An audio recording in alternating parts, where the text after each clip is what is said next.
यंदाच्या मान्सूनच्या काळात एल निनोचं सावट असण्याची शक्यता आहे, यामुळे कमी पाऊस पडण्याची शक्यता आहे। शेतकऱ्यांसाठी हवामान खात्याची मोठी चेतावणी, पेरण्या करू नका। संपूर्ण माहिती आणि हवामान अंदाज पाहूया। महाराष्ट्रातील 353 तालुक्यापैकी 181 तालुक्यामध्ये दुष्काळ पडणार असल्याचा दावा करण्यात आला आहे।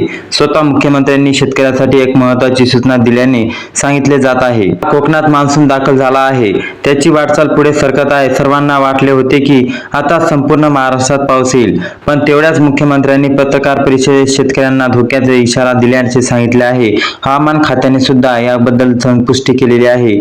तब्बल 60% अधिक महाराष्ट्रात दुष्काळ पडणार असल्याचा दावा करण्यात आला। त्यासाठी राज्यातील शेतकऱ्यांना 3 महत्त्वाच्या सूचना जारी करण्यात आलेल्या आहे।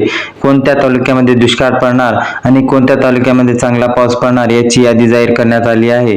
याचा दावा सुद्धा आहे। कालपर्यंत तुम्ही पाहिलेल्या बातम्या आता खोट्या ठरल्याचे सांगितले जात आहे। आज खरी माहिती स्वतः मुख्यमंत्र्यांनी दिल्याचा दावा केला जात आहे। यावर्षी पाऊस महाराष्ट्रातील शेतकऱ्यांसाठी अतिशय धोकादायक ठरणार असल्याचे म्हटले जात आहे। कालपर्यंत मान्सून वेगाने सरकत आल्याच्या बातम्या येत होत्या।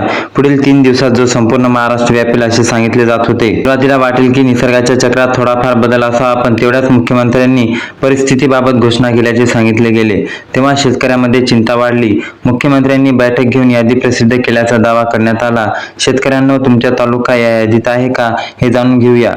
तात्काळ तपासून घ्या। जर तुमचा तालुका या यादीमध्ये असेल तर पेरणी करण्यापूर्वी या 3 सूचनांचा पालन करा। मुख्यमंत्र्यांनी स्वतः एक बैठक घेतल्याचे सांगितले जात आहे आणि या बैठकीमध्ये मोठी सूचना देण्यात आली। या बैठकीमध्ये एक महत्त्वाचा अंतिम अंदाज जारी करण्यात आला याचा दावा करण्यात आला आहे। शेतकरी मित्रांनो, तुमच्यासाठी अत्यंत महत्त्वाची बातमी समोर आली आहे। शेतकऱ्यांनो, पेरणी करण्यापूर्वी पहिले पाण्याची पातळी तयार करून घ्या पाहिजे। जमिनीचे पोट भरू द्या। उष्णता जास्त झालेली आहे, त्यामुळे तुम्हाला पिकाची जेव्हा आपण पेरणी करायची आणि लागवड करायची असेल तर सर्वात पहिले पाणी पडू द्या। पाणी झाल्यावरच तुम्ही पेरण्या करा आणि ही सूचना शेतकऱ्यासाठी महत्त्वाची ठरणार आहे। पेरणी करण्यासाठी घाई करू नका असे हवामान अंदाज समोर आलेला आहे।